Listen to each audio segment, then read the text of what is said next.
2 days ago nga mga tropa, may nag-comment sa atin dito. Shoutout sa'yo, John Denver. Ito yung comment niya. Sir, paano kaya pag sa plain paper na Epson matte and kapag plain paper daw at standard yung settings niya ay nagkakalain daw yung kanyang print at kahit goods naman daw yung nozzle check. Ito yung magiging advice ko para sa mga makakapanood neto. Na-experience ko rin yung mga na-experience nyo once na ginamit nyo ay standard print at naka plain paper lang yan.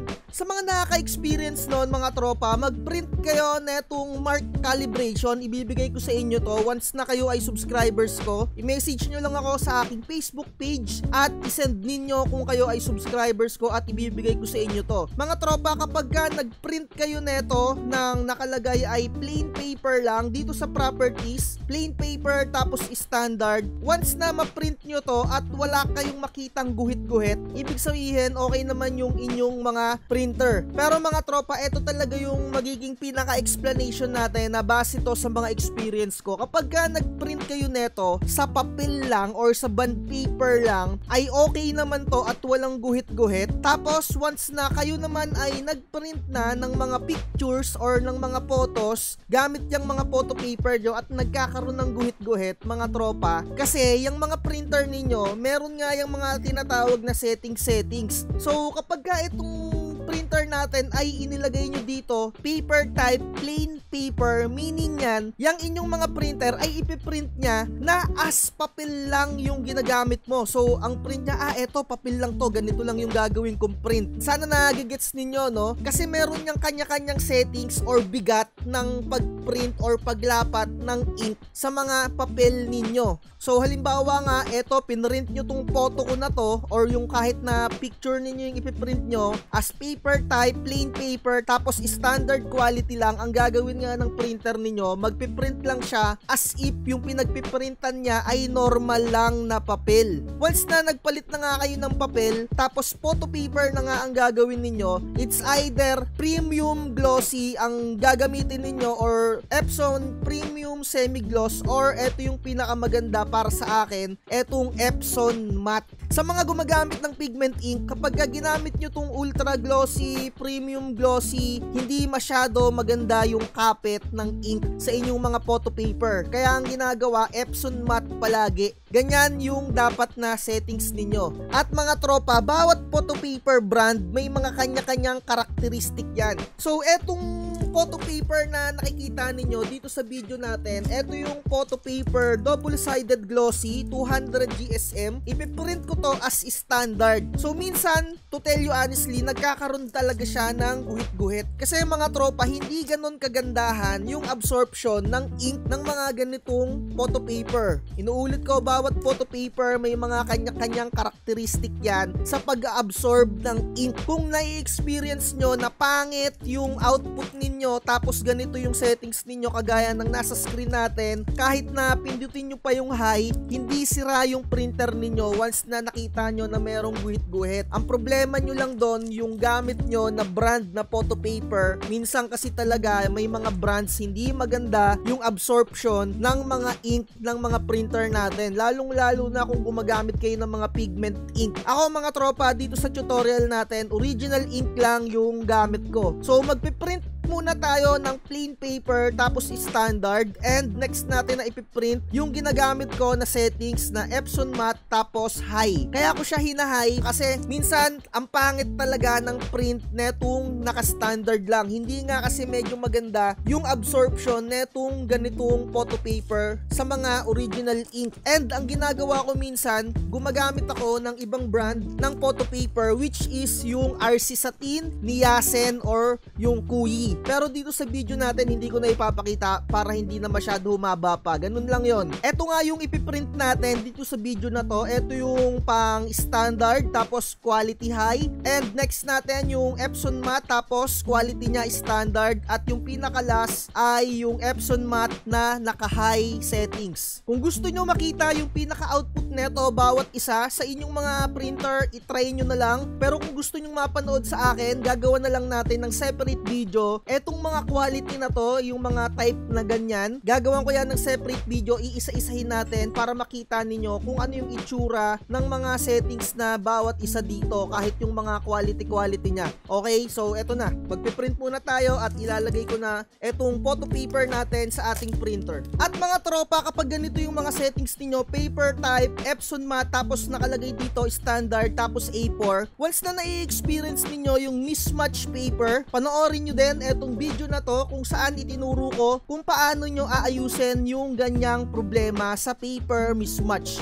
A4, plain paper, standard. Print natin sa Epson 5290. Wala tayong ginawang color correction kasi original ink lang ang gamit natin dito. Dito nga sa standard settings at plain paper, medyo mabilis siyang mag-print kasi ini-specify ng printer natin as plain paper or bond paper lang yung pinagpiprintan natin, kahit na photo paper yung nilalagay ninyo. At eto, lumabas na dun sa printer natin. Ina-next na nating i-print yung Epson matte naman. Mamaya ko na ipapakita yung pinaka-output niya, isasabay-sabay na natin. Lalagay ko lang to dito. Epson matte at kanyang quality ay standard lang din.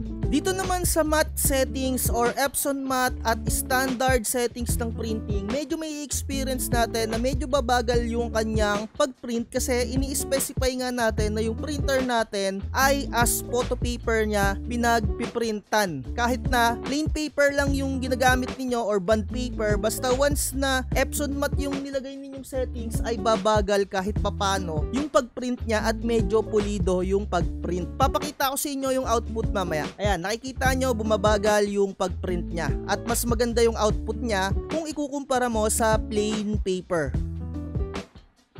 At dito naman sa Epson Matte High, medyo babagal talaga ng todo yung pag-print natin kasi mas pulido yung pag-print dito. Ito yung ginagawa ko sa mga customer ko, ganitong settings, kasi nga iba yung singil ko ng photo paper printing kung ikukumpara mo sa mga bond paper printing lang, kasi mas maraming ink yung magagamit ng mga ganitong settings at mas quality yung print at medyo mas matagal. Nakikita nyo naman. At dito na nga tayo sa comparison ng kanyang printout.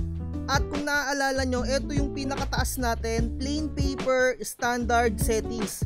At napansin nyo nga na mabilis mag-print kasi nga ini-specify ng printer natin as bond paper lang yung pinagpiprintan natin. Kaya ganyan lang yung kanyang print. Kumbaga yung absorption as plain paper settings, ganyan lang yung nakukuha ng ating photo paper. Kaya mga tropa, kung magpiprint kayo as plain paper, tignan nyo na muna kung ano yung ditong printout nyo sa mark calibration. Kung may mga guhit-guhit yung printout nyo dito, maaaring may problema yung inyong mga printer head. At mga tropa, eto naman yung pinrint ko sa bond paper. Kung makikita ninyo dito, napakaganda naman talaga ng print ng ating Epson printer 5290. Standard settings, plain paper, bond paper lang tong pinagprintan ko, ganyan siya kaganda. At wala akong nai-encounter na problema na guhit-guhit. Kasi ang ginagawa ko mga tropa, bago ako mag-print ng mga picture, piniprint ko muna itong mark calibration. Kapag ka nakita ko na may mga guhit-guhit dito, possible na may sira or may something dun sa aking printer head. Kaya kung nakita ko na wala naman, ayan. Pero minsan nai-encounter ko talaga yung guhit-guhit. Kaya ang ginagawa ko nga, nagpiprint ako na itong mark calibration. At nag-head clean ako. Kung nakikita ninyo, same settings lang to. Standard, plain paper at standard plain paper. Pero magkaiba ng media at magkaiba din sila ng absorption ng ink, 'di ba? Kaya every time na magpapalit kayo ng media or ng papel, kailangan palitan nyo din yung Epson matte, gawin yung plain pag bond paper lang, pagka photo paper naman, Epson matte or glossy kapag ka original ink lang yung gamit ninyo. Pag pigment ink naman, Epson matte lagi yung gagamitin ninyo. Kasi kapag ka Epson glossy yung pinili ninyo, hindi maganda yung kapit ng ink sa inyong mga photo paper. Ito naman yung Epson matte pero standard lang. Kung tutuusin, okay na siya. At nakita nyo naman mga tropa, medyo bumagal din yung pag-print sa Epson matte na settings kasi mas pinupulido niya yung print. Kasi ini-specify ng printer natin na hindi siya nagpiprint sa bond paper lang. Sa photo paper na ini-specify ng printer natin, kaya talagang pinupulido niya yung pagdiin ng printer head dito sa photo paper na to. Kung tutuusin, okay na to. Pero ako mga tropa, dahil gusto ko na satisfied yung customer ko kapag nagpiprint ako palagi ng mga ID or rush ID, hina-high settings ko siya na Epson Matte. Although medyo matagal-tagal yung pag-print, pero okay naman kung ikukumpara mo din dun sa dalawang nauna.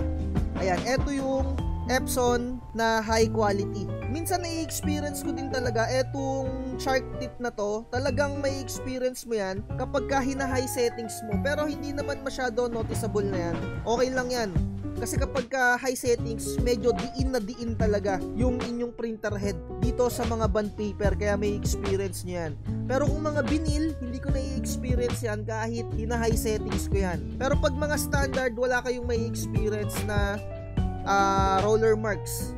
Ayan, sana nakatulong mga tropa, no? Talagang pulidong-pulido yung print niya kapag naka-high. Kaso nga lang, medyo matagal. Kaya yung singilan ko kapag mga photo print, iniiba ko talaga. Medyo mahal yung singil ko. Pero pag mga bond paper lang, 20 pesos yung singil ko niyan. Isang buong A4 na print. Pero kapag borderless, 35 ko siya sinisingil. Ayan, no? Diba? So, sana nakita nyo din yung pagkakaiba niya. Ito, maputla yung timpla niya or halos hindi maganda yung absorption niya ng ink kasi yung settings natin nga plain at standard lang. Eto plain at standard lang pero sa bond paper lang siya pinrint. Kasi alam niyo naman yung bond paper maayos siya mag-absorb ng ink kasi etong photo paper na to iba yung texture niya, madulas. Isipin niyo kung patakan niyo nga ng tubig tong photo paper na to, hindi niya i-absorb agad-agad yan, di ba? Yung ink pa kaya, di ba? So ayun lang yung explanation natin. Kung magpiprint kayo mga tropa sa photo paper, gawin yung Epson Matte or Epson Glossy kung original ink. Pero kung hindi original, pigment, Epson Matte palagi. Ayan o, di ba? Like, share, and subscribe. At sa mga gusto mag-avail ng templates natin, message nyo lang ako sa ating Facebook page. At lagi ko sinasabi, huwag magpapauto. Bye-bye. Huwag kang magpapauto, mag-isip ka sa pilian. Sa laro ng buhay, dama ang tampuhan. Di lahat ng nagpa-hype, siguradong totoo. Sariling landas, hanapin mo sa mundo.